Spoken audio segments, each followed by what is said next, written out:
حضرت څنګه چې تاسو فرمایل چې یاره پخوا تاسو چې کوم وخت درس نظامی وای تاسو به درس کو نو د فارسی تذکره تاسو کو چې یاره د فارسی کتابونه مونږه هغه وخت ویل چې اوس څوک پیژني هم نه هغه وخت به حضرت چې د فارسی سټپ درس نظامی و نو فارسی ادب به چې کوم دی یو خ ادیب مونږ تراکو نن د عربی هغه درس نظامی هغه روانه ده خو د عربی درس نظامی نه یو سلور 15 کاله وکاله چې کوم دی یو سړی عربي وای ډیر کافي وخت دی نو نن مونږ ته هغه رنګ د عربی په جبه کې ادیب ملاويږي نه فاضل هغه رنګ عربي ویلی شي څنګه چې پکار د چې یو سړی وکاله یو جبه وای هغه کې پاتې شغه ماحول کې هغه رنګ نشي ویلي څه وجه کې دي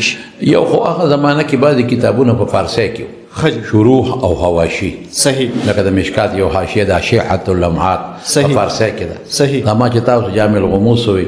د کافیه او حاشیه ده په فارسی کې ده نو هغه وخت کې علماء په فارسی د کول په دی وجه چې دا شروح حواشی په فارسی کې د غیر به فارسی د کول دویم دا و چې زمونږه زیاتره علما افغانستان او پاکستان او د افغانستان خو تړون ډیر زیات وکنه نو فارسی بانان طالبان بمراتل نو فارسی به د کوله چې کدا څه خبره راشي د فارسی بان طالبان په مونږ پوي کو صحیح اوس دې زمانہ کې زیاتره کتابونه اردو ته لاړل جی بالکل دا فارسی کتابونه په اردو کې ترجمه شو بالکل نو په دې وجه اوس هغه شی د خلکو لګوندې کم شو بلکې که زه تاسو ته وایم نو په سکول کې د فارسی رواج او علامه اقبال ته وګوره هغه په فارسی کې څومره شیرونه بلها په فارسی کې او زمونږ د دیوبند علما کرام په فارسی کې ویلي دي یو دور اوس هغه سیز اردو ته راغی صحیح چې اردو ته راغی نو خلک لګیا دي هغې دپاره اردو زده کوي باقي د عربی زده کولو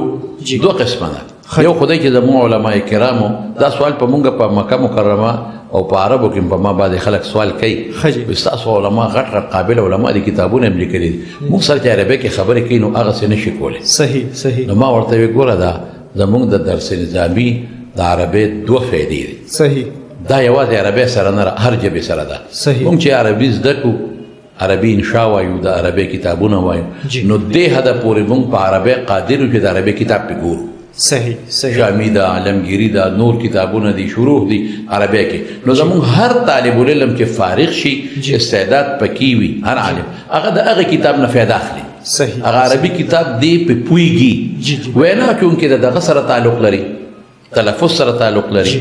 نو که یو څو ورځې د عربی کې تلفظ وکړو نو هغه هم کولی شي هغه تلفظ نشي کولی مې زه به ورته وایم چې یو سړی ایم اردو مو کوي جی بالکل نو هغه په اردو په کتابونو ښه پوهېږي هغه څه تلفظ نشي کولی لکه د پنجاب او د سند چې کمام خلک کولی یا یو سړی انګلیش ووایي نو دوی به د هغې فایده ده چې انګریزي په کتابونو پوهېږي اخبار به هم ګوري انګلیش ویلی نشي صحیح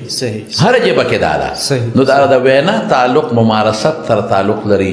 تلفظ سره تعلق لري زمونږ په مدرسو کې نشته یا کم دی اوس بعضې مدرسو دا شی شروع کړی دی چې هغې عربی کې بعضې کلاسونه شروع کړي دي هغې لګي عربی کې تلفظ کوي صحیح